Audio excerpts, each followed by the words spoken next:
Hi guys, it's Dan again.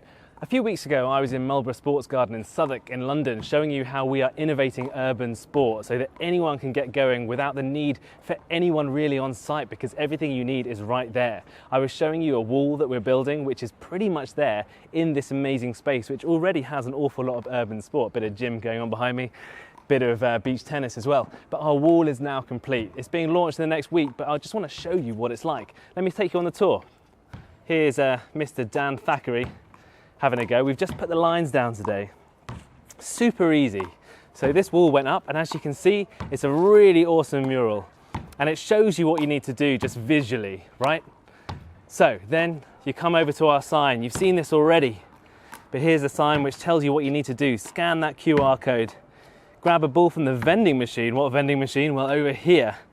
Here is our amazing vending machine. There it is, all locked away, and there's a ton of wall balls in there. So all you need to do, put £1 in, get one, and that's it. That really is urban sport. All you need to do is get a wall like this. If there's a pre-existing wall, great, but so easy to build. Then you just have things on site. We're gonna do coach sessions as well, but the idea is that it can be used informally too, and it can be used informally by anyone because all they need to get going is right here provided for them. Councils and local authorities anywhere can get sport going as easy as this.